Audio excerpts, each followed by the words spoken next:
Good morning, everyone. Yeah, good morning. I guess it's still morning. Hope everyone is off to a good start to the weekend. Soon, it's coming. We're starting a little early, but we're here to give you an update on week 5. The first full month of the legislature is over. We're into February, and we're going to give you some updates. I'd say this is one of those weeks that seemed really slow, but also went incredibly fast. Mm-hmm. So it's pretty apparent that we are getting through kind of the initial part of the session, and we're starting to see a lot more bills roll out. So I'll let Rachel kick it off with maybe a funding bill or two for you. Yeah, so this week we were able to support House Bill 321, and that bill has to do with funding for the Conservation District. So as many people know, Conservation Districts serve our members, our Farm Bureau members, across the whole state in a lot of different capacities. And that's really important to do, right? Everything from the 310 permits to different kinds of education. The list really does go on forever, but for them to do all of that important work, they need funding. And so the bill proposed this week has to do with funding in regards to the Coal Trust Fund and how the Coal Trust money will go towards the Conservation District. So it changes so that they get 65% of that money, and it'll allow them for like a really sustainable and adequate funding for them to do all of the things they do, and for all of the different conservation district all the different conservation districts to be able to be funded. So that was a good bill. It had a lot of good support. It was heard in House Tax on Wednesday, and it should hopefully be moving along its journey. There was no opposition, which is always great, and it's one of the possible couple of different bills that will have to do with conservation district funding. I think one cool thing about that bill is that, the Coal Trust Fund funds a lot of really important programs in Montana, and it's a really kind of creative and unique, really smart way of using money to go into different buckets to fund certain and important things. And this bill makes sure that it, that we're not robbing any of those. We're not goring anybody's ox. Okay. We're making sure that all those other funds continue to be fully funded, but have a new revenue source for an important entity in the conservation districts. So really good deal. Absolutely. See a couple people joining, so just let us know you're here. I see John Youngberg is watching. I bet he wishes he was here giving an update with us. But let us know you're here. Type some comments in. If you have questions throughout, please feel free to type those questions in whenever. But let us know where you're watching from, and let us know a fun fact. But anyways, yes. Nicole, go ahead. We'll try to watch for those. So a few quick things.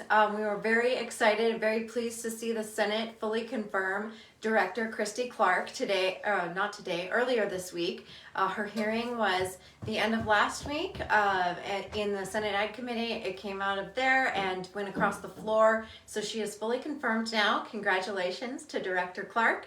She's been a great friend of Farm Bureau and a great friend to agriculture in the state. So we're excited about that. Senate Ag saw a few more confirmation hearings this week with some of our members were being appointed to some important boards, including the Veterinary Medicine Board, and as you can see, we have a little guest here. But we were able to go in with those, and after that confirmation hearing, which we did support the veterinary medicine confirmation, and we had 2 members on there. One is Dr. Jeannie Rankin, and one is Dr. Carlson from Lewistown. So they had a great hearing, and we expect those to move forward. Also in that hearing, they took executive action on a bill you've heard us report about before. House Bill 58, we can't ever remember if it's 58 or 85. There's both. Yes, but this is the one that provides a categorical exclusion for maintenance and other just very de minimis projects that are done on state lands regarding fixing fences, fixing water sources, things like that, making it clear that they don't need a MEPA review process for those types of maintenance. It's kind of the way the practical application has been occurring, but this makes sure that it's clear in code. So we supported that, and it has gone ahead and passed both the House and the Senate committee now, so it'll be on the Senate floor soon. Absolutely. One other bill we'll mention, so most of you guys will remember all throughout the summer we got involved with 2 different ballot initiatives. And those, when we were dealing with those, we got to learn about some of the issues that the ballot process in Montana has. And so there was a bill this session that proposes some modernizations to our ballot process. It's a very in-depth bill. It has a lot of different things, but some highlights that came directly out of our annual convention in November have to do with the fact that both constitutional and statutory ballot initiatives have to go through a review and analysis process. And so that helps us. One of the ballot issues that we were involved with this past summer was CI 121, which is a constitutional ballot initiative. And we found out that we were unable to ask the Attorney General to do a specific analysis on it because of what the law was. We were able to request that to be a change, which we think is a really good idea. As ballot issues come through, constitutional or statutory, we want to make sure that we have a full grasp of what the implications are. And one of the other big changes is asking for both the person who's submitting the idea. We want to make sure that if you have a good idea, you're held accountable for it, right? They cost the state a lot of resources, and through that, we want to make sure that it's not wasting resources for both the people who are involved on both sides and for the state. So this bill would make it so that people are required the same amount of reporting that we as an organization that gets involved, we have to report and keep the Commissioner of Political Practices, or commonly referred to as COPP, keeping them updated on what we're doing. So we think it's only fair asking everyone to be involved. Like I said, there's a lot of other parts and pieces that go into it, and it's a large bill. So we want to make sure that things are happening. And one of the other parts is that legislative interim committees can have a chance to look at it and be able to take a stand on it if the bill gets to be on the ballot, which is really important. It gives the public an opportunity to voice their opinion, both as a proponent or as an opponent. So we're happy to see that bill, happy to support it along with many other stakeholders in the state, and hopefully that'll be seen out of committee soon. And yeah, with that, I bet Nicole has some fun bills to talk about for what happened yesterday. Okay, so I'm just checking comments. I see John is telling us that he's sitting in the sun and 70 degrees.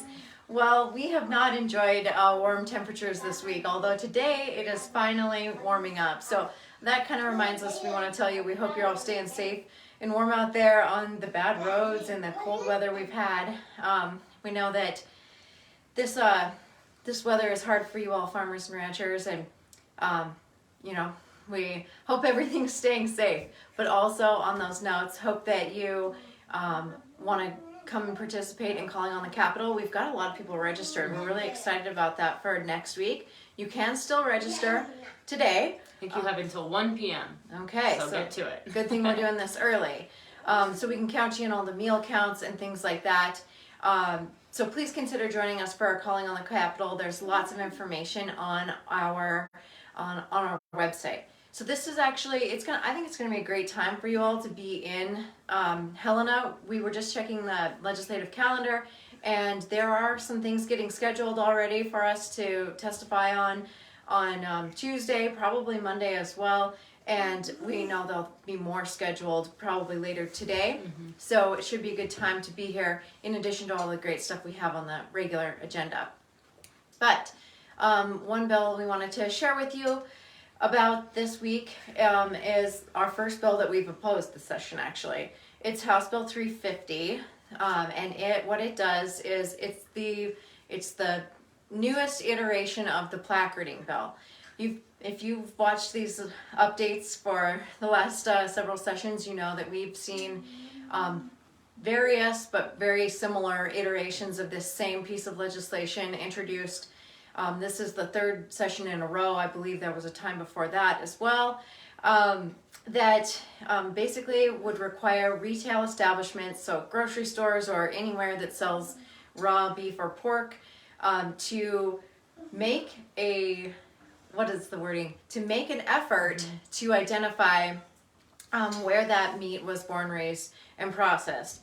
If they go ahead and do that and can determine it was born, raised, and processed in the United States, they put up a placard That's the key word here. It's a sign. It's not actually on the package of meat, but a sign that says born, raised, and processed in the United States.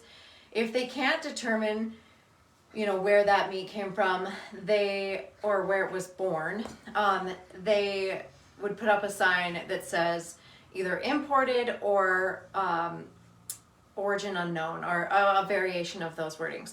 The problem with this is this puts a big onerous deal on the retail establishments, requiring them to find information that's not always readily available. And by that I mean, stores get boxed beef that comes from a USDA inspected or state inspected plant. And it comes with that stamp saying that it was inspected and is known to be wholesome and healthy and was processed in safe and helpful ways, so that we know it's very safe and very quality and wholesome for our consumers. It does not indicate necessarily where that meat lived its life when it was a cow or a steer or a hog of some sort, because this applies to both beef and pork. So the end result here would be that likely most retail establishments would end up putting up a placard that says it's imported, or that it's from an unknown origin. This obviously, it would not be comforting to consumers, and it also would probably not be accurate. I looked up some data that I could find. The latest data that I could find showed that foreign-born cattle make up about 8.1% of our monthly beef production in this country, in the whole country. So we're fighting about less than 10% of the animals that ultimately become beef in this country, in order to determine whether or not which placard should be up. We know that most of the beef that is consumed in the United States is indeed born, raised, and processed in the United States. They're also packaging this and promoting this as a country of origin labeling bill, which of course it does not. Montana, any state, cannot implement federal law. And so there was a lot of discussion about that. And so basically this just puts retailers in a bad position, which of course puts our members in a bad position, because we're in the business of promoting the high quality products that our farmers and ranchers raise, both here in Montana and all across the United States. And we want to instill confidence in consumers, and they should feel confident. We have the safest, most wholesome, nutritious food supply in the whole world, and we should be proud of that. If there's something that needs to be addressed on the federal level, it has to be addressed on the federal level, but we can't implement that here and potentially have some negative impacts to our farmers and ranchers. Also want to note that, and I did remind the committee of this, is that Montana Farm Bureau and the Montana Stock Growers Association worked together last session to secure an extra $200,000 for the last biennium, to add to the Made in Montana, Grown in Montana program, so that ranchers can go ahead and get that certification and promote their beef as being grown here in Montana, which we know, if people care about what country their food comes from, their state's even more exciting to them. So there's a lot of ways that... With that, I think you've heard a lot of updates. We've been talking for a while, so we can wrap it up. I want to wish everyone a great weekend. Hopefully we'll see you in Helena on Monday. We're really excited to have you up here. I've heard a lot of talk from legislators that they're excited to see you, so we'll see you in Helena. If we don't see you in Helena, hopefully you are continuing to join us live every Friday, and getting emails from us as well about what bills we're working on, and you can get all of the in-depth information. So with that, have a good weekend. Bye guys. Bye.